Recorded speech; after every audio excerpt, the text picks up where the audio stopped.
Como é que uma pessoa se torna, em geral, gestora numa empresa grande? Ué, sendo gestora numa empresa menor. E como é que ela se torna diretora numa empresa grande, sendo gestora na empresa grande antes? Eu chamo de burro inconsciente, ou burro consciente, né? Você tem duas linhas. Pensa uma bolinha assim, divide em duas linhas. Essa ideia é muito legal, depois você dá uma olhada, Mário. A linha da consciência e a linha da competência. E aí vamos dar um exemplo para eu explicar onde eu quero chegar. Vamos dar o exemplo de um carro, dirigir um carro. Quando você é criança, você nem sabe que você é burro. Você nunca precisou dirigir um carro, você nunca teve impulso de dirigir um carro, até que talvez um dia você fale assim, como é que seria dirigir um carro? Quando vem a primeira dúvida. Então você se torna ali o burro consciente, o unconscious, quer dizer, conscious incompetent. Né? Você agora é um incompetente, Você é incompetente, mas você sabe que não burro, exatamente. Você não tem perícia. Porque não é pejorativo. Não é pejorativo. A gente nasce incompetente para as coisas, né? E aí você começa a, por exemplo, fazer uma autoescola, fazer o processo, tem uma escolha ali que é... Você pegar o carro escondido, eu sou ignorante e logo eu quero aprender. Então você vai fazer o exercício ali. Perfeito. Então você passa a ser, então a partir desse momento, consciente e competente. Então você é competente, mas você tem que estar a todo momento consciente do que você está fazendo. Sabe aqueles vícios de quando você começa a dirigir? Olhar para a marcha, você pega o cinto, colocar o cinto, ajustar o... Então você conscientemente está fazendo as coisas. Você vai evoluindo com o tempo, etc., até que você chega de volta aqui no eixo de baixo, que você é competente inconscientemente. Quer um exemplo? Sabe quando você volta para casa dirigindo, você não bebeu nada, mas você chega em casa e fala assim, como eu chego em casa? Passou, eu estava pensando em outra coisa e de repente estou em casa. E para mim, esse é o principal erro das pessoas. Que agora tá na moda a reaprendizagem, reciclagem. Porque, na verdade, esse eixo que todo mundo explica na teoria como assim, ela é uma espiral. Tá sempre aprendendo. Porque, por exemplo, se você não entrou no carro nos últimos 10 anos, se você entrar agora, você vai achar que é o sabichão que sabe dirigir. Você vai ficar procurando onde é o botão de liga. Sim, você parou um tempo. Porque as pessoas têm essa noção de tempo. Então, eu sou já competente inconscientemente. Faço isso aí, em rodar minha empresa, ser CEO. Isso aí já faço 20 anos. Só que o mundo mudou. Então você não viu que fez assim, você se tornou de novo. Você voltou para o ciclo de inconsciente e incompetente. Muito legal o que você falou, mesmo. Não, eu sempre pensei nisso, porque assim, as pessoas não percebem essa segunda curva. Genial. Como a tecnologia, inclusive, acelera exponencialmente, cada vez mais pessoas não estão percebendo que estão ficando para trás nessa espiral. Que eu parei no eixo inconsciente, que não era, mas não está se tornando. O pessoal às vezes olha e é a diferença entre ter perícia e estar habilitado. Então alguém na empresa pega e habilita uma pessoa, igual carta, né? Você falou dirigir, né? Você, para dirigir, você tem que estar habilitado, que é você tem que ter, né? Vai lá e te dão um papel que diz, pode dirigir. Quando alguém contrata alguém e fala, você pode ser o CEO ou o gerente. Então você está habilitado. Não necessariamente você tem perícia. Amanhã me botarem num guindaste de obra, vou tentar usar o máximo do que eu aprendi na engenharia e vou errar ainda. Eu vou mexer numa alavanca, outra... talvez eu consiga fazer alguma coisa, dou conta ali do trator e do guindaste. Mas eu não sou habilitado e não tenho perícia. Então, às vezes, tem muita gente que é habilitada, que deram a posição, mas está sem perícia. E para mim, me traz uma questão que é uma questão dolorosa. Isso é uma verdade. É o seguinte, a estrutura nas empresas mais verticalizadas pressupõe que a pessoa saia de um cargo mais técnico para um cargo de gestão. Só que são duas coisas completamente diferentes. Eu posso ser um programador sensacional, não quer dizer que eu sei fazer gestão de um time, mas não tem nada a ver. As competências de base, as inclinações naturais, não tem nada a ver. Agora, qual que é o grande problema? É que não tem um cargo para eu botar o programador do além da imaginação que ele ganhe mais do que o diretor, que no fundo ele faz mais diferença que o diretor. Então tem que botar ele de diretor. Não tem outro jeito para fazer. Do ponto de vista humanista, ela é importante, porque a pessoa foi lá, ela deu um gás, ela realmente alavancou a empresa.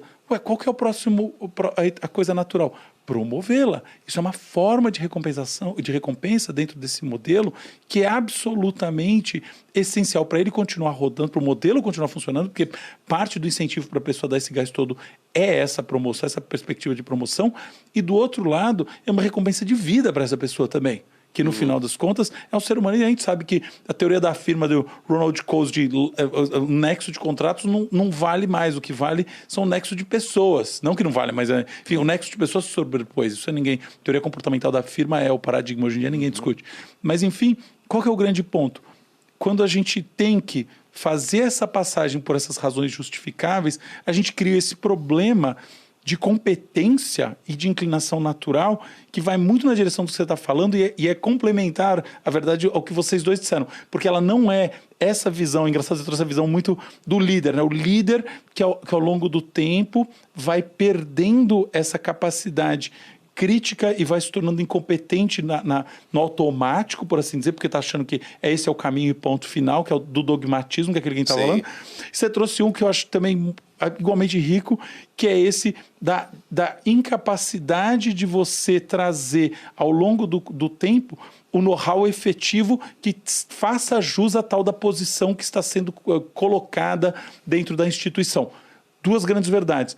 No meio delas, a gente pode plantar um prédio aqui, chamar ele de empresa e dizer, e isso acontece muito na transição de carreira para os cargos de gestão, que é onde o problema da competência entra mais forte e onde eu acredito que muitas vezes o vício do automático se imponha, porque eventualmente aquela pessoa na base, ela não tinha esse DNA, esse tesão em fazer gestão. O problema é que esse cara técnico também, ele não quer, tá bom, então eu vou ser o cara técnico, vou ganhar metade do diretor. Mas como assim, se eu sou 5 vezes mais importante? Quem nunca viu aquela loja de carros que tem um vendedor que é muito mais importante que o diretor? Eu não vou mencionar, mas eu conheço de nome, loja imensa, tá?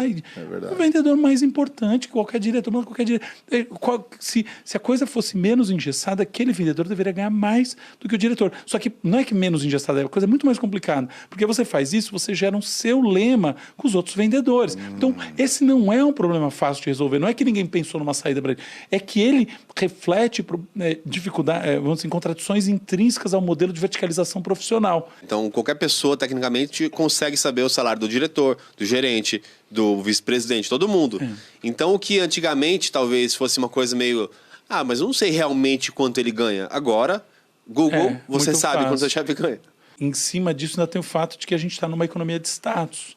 Então, você ter o status te abre portas que são portas que, de outra maneira, não seriam abertas. Né? Como é que uma pessoa se torna, em geral, gestora numa empresa grande? Sendo gestora numa empresa menor.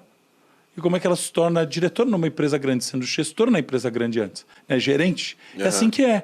Então, no final das contas, esses cargos são posições essenciais no plano de carreira das pessoas.